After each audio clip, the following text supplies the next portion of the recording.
So let everyone know that we are recording this webinar, and we will be sharing the recording with everyone at the end of the webinar, and I'll be sending out the proceedings from this webinar to everybody via email.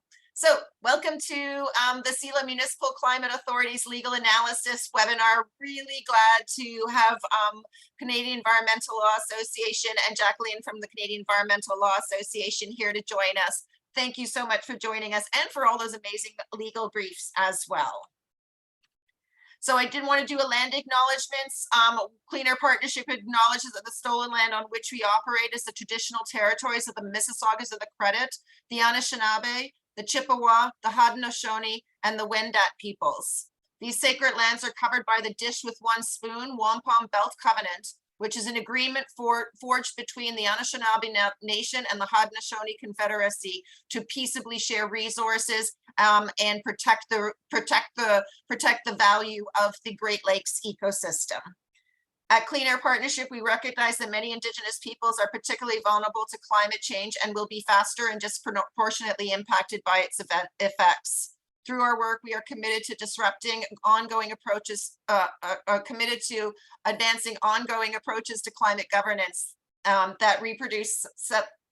committed to disrupting ongoing approaches to climate governance that reproduce settler colonial relations and systematically exclude Indigenous people from policy making. So I really wanted to kind of put that acknowledgements on here. Did want to also, I'm going to share a little bit of a webinar on the on this. Oops, I forgot to do this. Sorry, give me one sec. I thought I had it open. Just need to, lost that tab. I wanted to just share a video that I thought was particularly interesting, and it was some of the one of the key things that I always try and do as part of the land acknowledgements is take us to another kind of stage where we could learn a little bit more. And this is one YouTube webinar that I thought was really interesting because it kind of gave us some ideas of some of the English words that we have taken from Indigenous languages and brought it into the English vocabulary. So I'm going to share a little bit of that video. Not all of it, I will cut it short because, I will cut it short on that one. And sorry, give me a second. And bring that over. Sorry, give me 1 second here. So we're going to start this one. Indigenous languages spoken in North America have had a lasting impact on the English language. There are several words used in English, especially in American and Canadian English, which are words that actually originated from Indigenous languages spoken in North America. Let's have a look at 10 common words.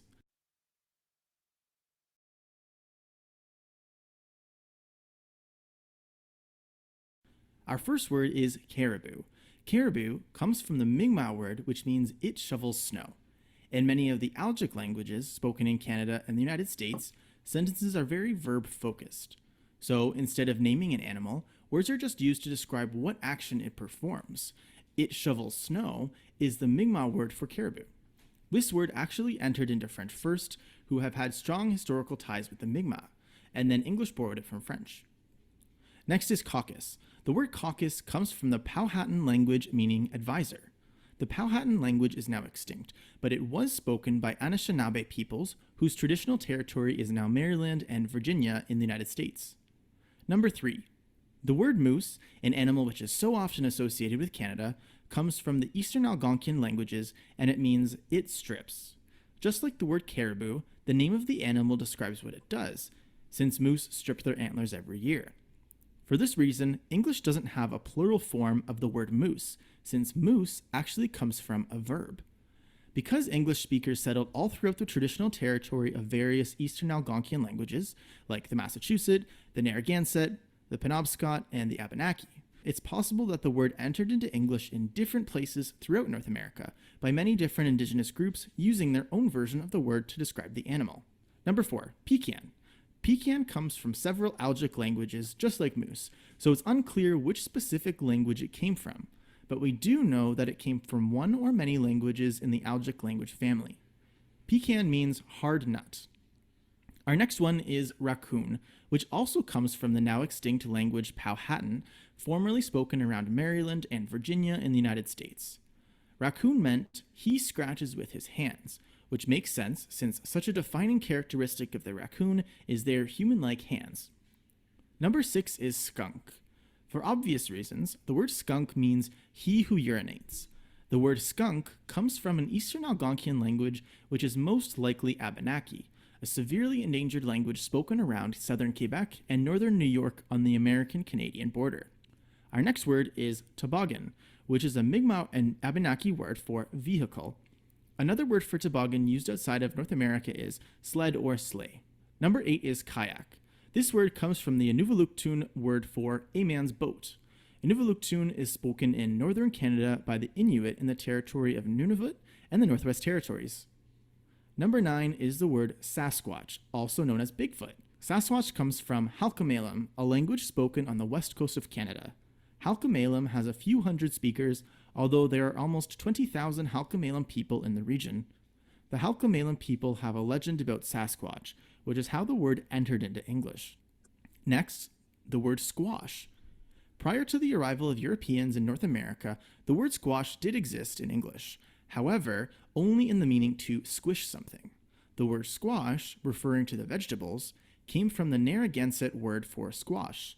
The word was actually brought into English originally as akuta squash, but was eventually shortened to the word squash. So I'm going to end on that one just because I want to, it's such a great way to end on that one on the squash. I was going to end it on the skunk and on he who urinates, but we're going to go with on that one. I just had to kind of share that because I thought that was really fascinating. So I'm going to just actually start this up. And I want to really welcome, I'm going to stop the sharing. Pause that screen sharing. I'm going to stop the sharing and so I can see everybody's videos and pull that out. And I really want to welcome Jacqueline Wilson from the Canadian Environmental Law Association to the webinar. Jackie, thank you so much for taking the time to join us and give us a kind of a introductions to the briefs and all the work you've also been doing. I know that CELA has been super busy with Bill 23. So thank you so much for all the work you're doing on Bill 23 and the education and awareness building across Ontario on that. And thank you again for joining us and giving us a tour of all of the municipal authority climate briefs that CELA has been developing over the last year. And I will start sharing my screen. Give me 1 sec again. And I will bring up the PowerPoint presentation. Sorry, I'm just hunting it down here. I had it. I had it.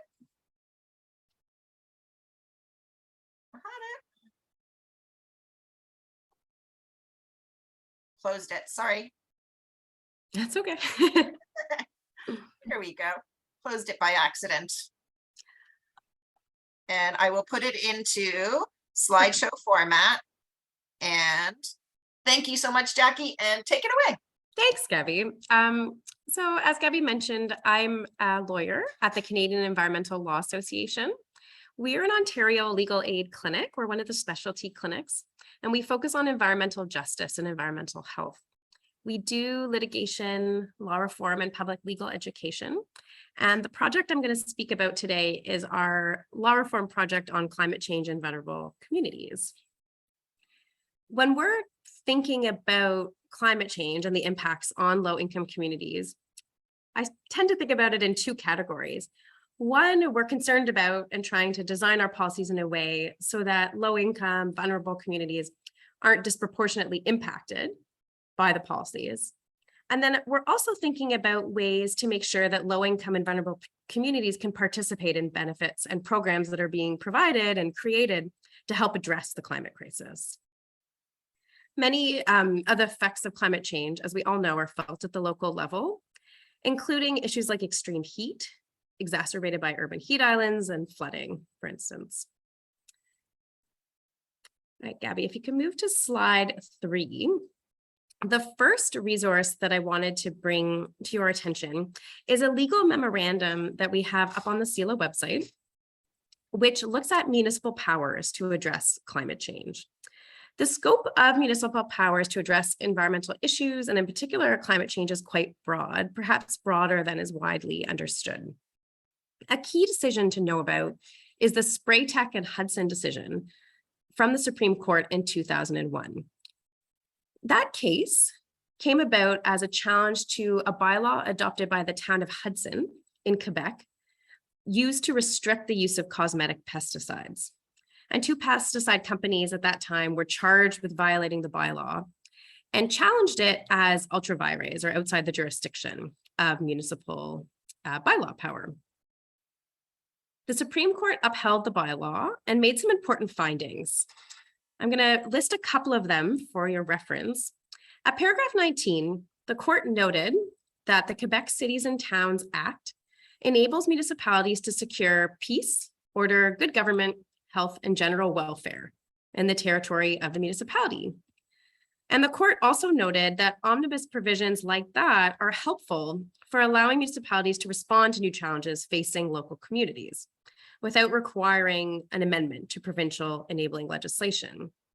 The Supreme Court specifically confirmed that the Ontario Municipal Act contains a provision analogous to the one they were looking at under the Quebec legislation. That's also paragraph 19, and noted that these types of general powers enable enactment of bylaws aimed at furthering the goals of the community, such as public health and safety. These findings are still good law and are the backbone of the case law on the broad jurisdiction of municipal powers. They're directly relevant to action on environmental issues and climate change generally, especially as we see the increasingly local impacts being felt. Other guidance in that case to bring to your attention, the onus is on the party challenging any municipal bylaw or decision to show that it's ultra vires or outside the municipal jurisdiction. There's a presumption that municipal bylaws are valid. That's at paragraph 10 of the decision. And courts should take care to avoid substituting their own views on what is in the best interest for citizens. That's at paragraph 23, citing the Shell Canada decision. The decision in Spraytech and Hudson that I mentioned is affirmed by the Ontario Court and the Ontario Court of Appeal in the CropLife Canada decision in 2005. The memo on our website has a few more cases like that where we could sort of track the case law on this issue. I did want to bring up one other case. It's called the Peacock case. In my view, it may have been wrongly decided, but in any event, it found that a municipal bylaw was in conflict with the Provincial Nutrient Management Act. In that case, the interim bylaw, it's from Norfolk County, had temporarily prohibited totally the use of land, buildings, and structures within the county of Norfolk for intensive livestock operations to protect municipal wells and avoid contamination.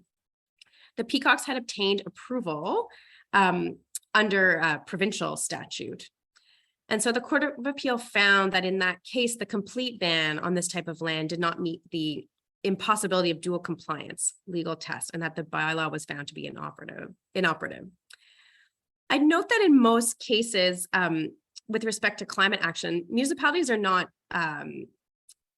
completely banning something allowed under provincial legislation. Rather, they're looking at putting more stringent standards, for instance, in to complement provincial standards. Under the Municipal Act as well, there are fairly broad powers to act on climate change. I'll just mention a few. Section 8 states that municipal powers are to be interpreted broadly.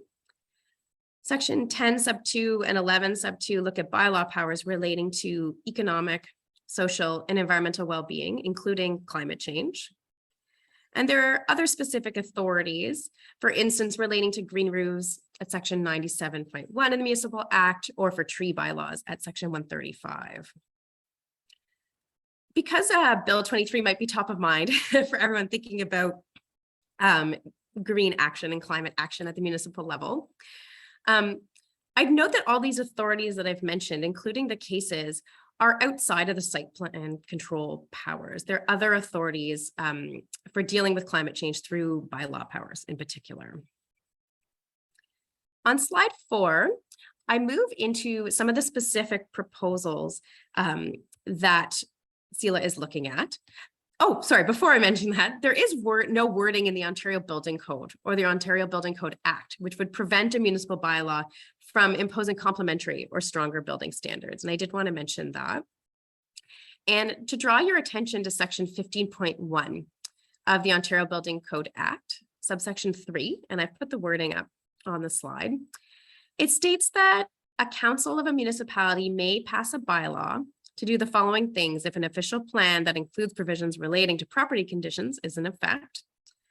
One is prescribing standards for the maintenance and occupancy of property. And 2 is requiring property that does not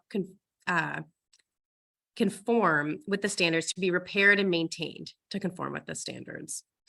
That's a pretty general power for property standards, and there is case law upholding this municipal power to enforce property standards.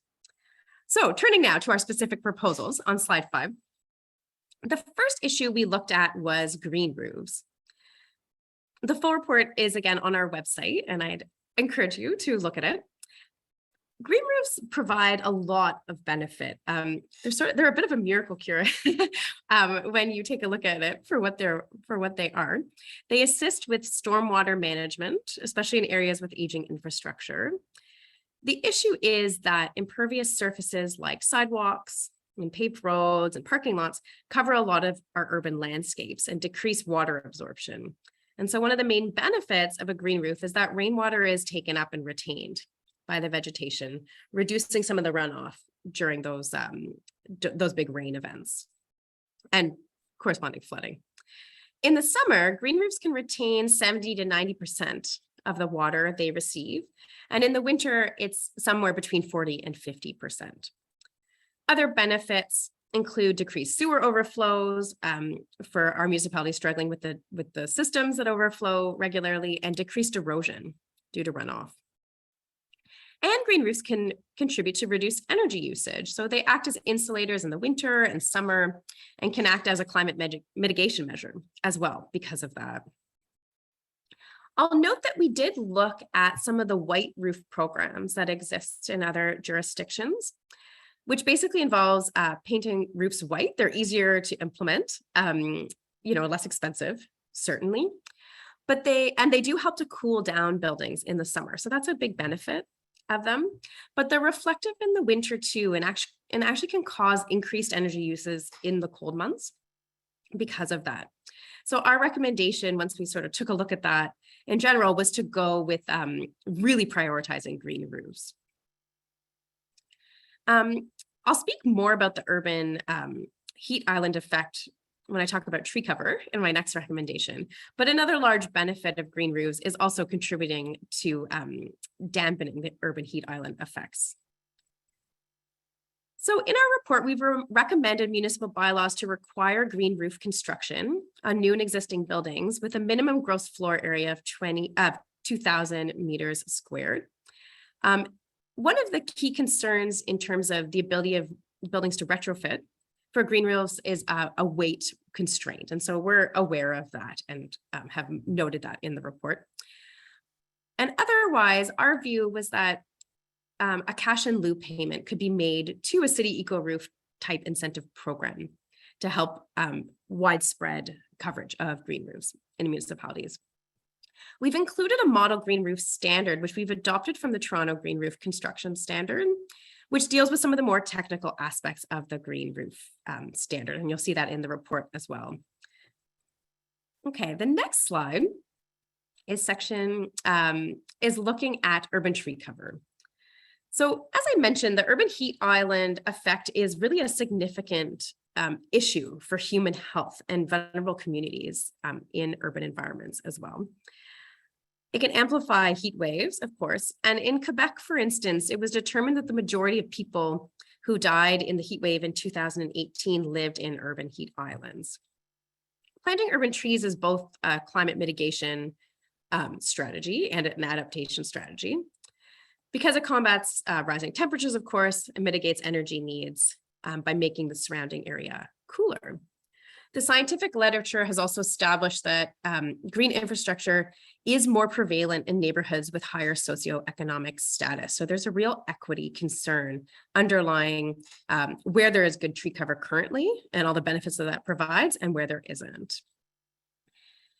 So we recommend in our report on the website that every municipality set a goal of 30 to 40% tree cover we haven't set a date, but in any event, by 2040, presumably, and implement at the same time a tree equity approach. So to look at land cover classification data, demographic data, socioeconomic data to identify opportunities for tree cover expansion at the neighborhood scale and identify those communities that are going to fall through the cracks, that are lower socioeconomic status and have lower tree cover at the same time. Toronto, in their approach, gave each neighborhood a tree equity score. And similarly, Vancouver identified areas lacking urban forest and has put them as priorities for their urban forest strategy. Along with that tree equity approach, at the end of our report, we've mentioned some complementary measures that would make sense, including tree protection bylaws, for instance, and some controls of invasive species that have been a bit of an issue in some of the urban forests. Okay, on the next slide, I'm going to move into a discussion on creating maximum indoor heat bylaws. I wanted to bring to everyone's attention that the Ontario Human Rights Commission recently made a statement on human rights, extreme heat waves, and air conditioning.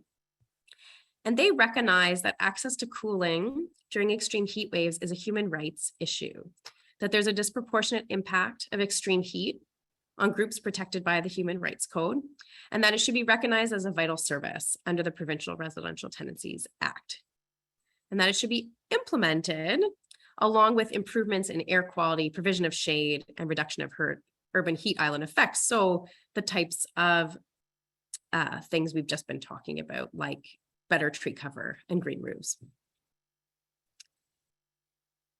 The full report on slide 8 of our maximum heat bylaw recommendation is on the website as well. Extreme heat is one of the more noticeable and dangerous impacts of climate change. Canada is going to be more affected than most places by extreme heat. And as I've mentioned, it has major implications for health, particularly for some groups. It can cause life-threatening conditions such as dehydration, cramps, heat exhaustion, and heat stroke.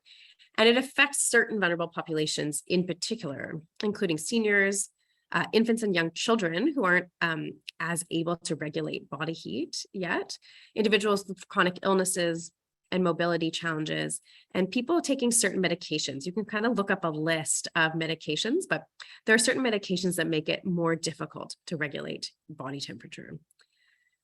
In Quebec in 2018, 86 heat-related deaths were recorded. And in BC in 2021, it's something like 619 heat-related deaths were recorded during their extreme heat event. As an aside, CELA is also seeking a change to the way Ontario and the coroner's office tracks extreme heat and deaths, because currently we're not tracking well heat-caused deaths. We're only tracking it when it's the direct cause, but it's really underreporting what's happening when, for instance, heat causes a heart attack or that kind of thing. When there's, a clear connection, it's not necessarily being recorded as a heat-related death. So we're not tracking numbers and all of the information that you get from properly tracking heat-related deaths currently. And so we are seeking a change closer to the BC and Quebec approach, which gives you a lot of information about what's happening during these extreme heat events and who's most affected.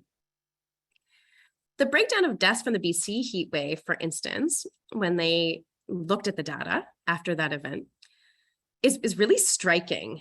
It's 90% of the 619 people who died during the heat wave were over 60 years old. 91% were registered with at least one chronic disease registry. Deaths were higher among those living in socially or materially deprived neighborhoods. Poor quality housing, homelessness, and overall deprivation were identified as risk factors for increased mortality. And 98% of the heat-related deaths occurred indoors. Most of the 619 people who died were in homes without adequate cooling systems. Very similar findings were made in Quebec after the 2018 heat wave. Elderly people, those that are socially isolated, those with chronic disease or psychotic disorders were most vulnerable to heat. The majority of people who died lived in an urban heat island. 8 out of the 53 people who died lived in a seniors home in Montreal. And most of the people who died did not have access to air conditioning.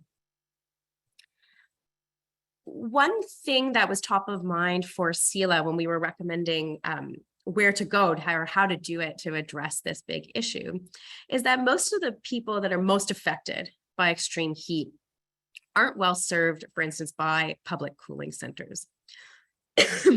Because, as I mentioned, the people that are most affected are elderly or have mobility challenges, or it can be people with other respiratory issues. And so as a policy response, it's not going to really serve that most at-risk community. And when you look at reports, for instance, the BC report after that really awful extreme heat event in 2021, the majority of people died in their homes. So we need to find a solution in homes where people are most at risk. Excuse me. I think there's a need in talking about this kind of policy response in shifting our thinking. I think we intuitively all understand why minimum heat is essential in the winter in Canada. But with our worsening climate, and as the climate crisis worsens, and longer and worse extreme heat events, it's becoming clear that maximum heat is also essential and vital in the exact same way. And so CELA's recommendation is for a maximum temperature bylaw. The language would be quite similar and really mirror wording in the Provincial Residential Tenancies Act, currently about minimum temperature. It would apply to habitable space and would require every residential unit to be equipped with cooling equipment able to maintain a temperature of 26 degrees. If you go to the next slide, before I end off and see if there's any questions, this is the wording that we have proposed. Again, it's mirrored on the current Provincial Residential Tenancies Act, but in any event. So you'll see that there's guidance, for instance, about how to gauge the temperature, 1.5 meters above the floor level and 1 meter from the walls. That type of approach is taken from the Residential Tenancies Act and looking at, either heat or cooling. Okay, I think I'm going to stop there and see if anybody has questions. Great. Thanks so much, Jackie. Great. I'm just going to bring this back in. Extreme heat. Oh, what did I do? Shit, what did I do? Sorry. Sorry. Someone had to break the ice on the mistakes on it, right? Thanks so much, Jackie. I've been putting all the links to all the briefs in the chat. This is a really great opportunity that if you had some questions and wanted to ask Jacqueline's any questions that you may have, there's many ways you can do it. You can just unmute and ask your question. You can raise your hand if you want, or you could ask your question in the chat itself. Jackie, can you speak to a little bit of the work that you've been doing on Bill 23 as you've been doing going around Ontario? Yeah, so related and unrelated to this topic, we of course are all a bit busy with the Bill 23 amendments that have been proposed. Yeah, we've been doing a lot of speaking about many of the issues, in particular focus from CELA's perspective on participation rights at the tribunal and the power of conservation authorities. That being said, if anyone has any questions about Bill 23 as they relate to municipalities, I will answer them if I can. Many of you, I suspect, are more well-versed with some of those changes that are being proposed. In terms of the site plan approval power, though, which is probably most directly relevant to this topic, in the clause-by-clause amendments that were passed by the government a couple of days ago, there was a reintroduction of slightly different wording, but to reintroduce site plan approval power. So in our view, or at least our preliminary view in any event, is that that will maintain that site plan approval power for energy efficiency standards through municipal green standards. And so you'll see those amendments. It's in section Schedule 1 and 9 of the bill. And the new wording, the bill as amended by committee is now posted on the Ontario Legislature's website. So you can see the new wording. Okay, perfect. And thank you for reading through. I cannot tell you how challenging I find it to read through that legal language. And I'm like, is this even in English? So thank you for doing that. Yeah, it's a bit, the way that it's proposed and the way that it's currently written has an enabling, type of provision. And then it does have sort of subsections that are exceptions to the power and then exceptions to the exceptions within the wording. So it is a bit difficult to read through. Absolutely. It is really challenging to understand what it's trying to say. I'm also it's in the chat already, but we also have, I'm just hunting down the chat, sorry here. But we also have been compiling some of the Bill 23 submissions that are coming in. All right, perfect. So we got some. What part of the Municipal Act allows the green roof bylaw? Oh yeah, let me grab the section. I think I either have it in my notes or you'll have to give me a second. I believe it's 97.1 of the Municipal Act. I would have to check, but I believe that's the section that relates directly to green roofs. That being said, I think some of the other more broad powers would apply as well. Okay, perfect. And then how many Ontario municipalities currently have a maximum heat bylaw or the same as like the some sort of maximum heat bylaw in play? Yeah, great question. I should have been clear that what we're looking for as this response to extreme heat and as we go forward, and especially keeping in mind the most vulnerable people, often, tenants and low income tenants, is that what we're trying to get at with our recommendation is everybody, to make sure that everybody is not, exposed to extreme heat. Currently, there are a few maximum heat bylaws that relate to units that already have access to cooling. That's great. That's a good first step. But what we want now is to expand that to everyone so that there would be, an understanding of this as just an essential part of a safe and healthy place to live. And then in those maximum heat bylaws, I would guess the target market for this that's most critical to be addressing is the rental market because of the limitations on what individuals can do on those rental properties during that time period. Do most of those bylaws speak specifically to the rental market, or is there less? Okay, they do mention that that's the target that they're trying to achieve. All right, perfect. Ellie, take it away. Thank you, Jacqueline. That's really, really interesting presentation. I'm definitely going to go through all of these briefs as well. This is something that we're going to try to get more of a handle on.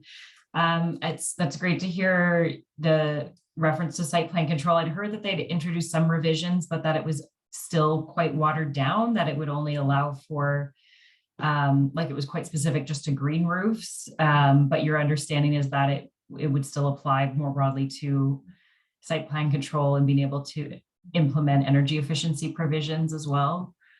You're not the first person to say that about green roofs. So I provisionally, when I looked at it, did not think it was more narrow, but you know what, I should check. So, our preliminary view of it was that the wording that was being reintroduced used wording like building construction. Okay. But you're not the first person to mention that concern about it only applying to green roofs. So, okay. No, that's good. I think it's just, again, tricky to understand, I think, all the language, especially for us lay people.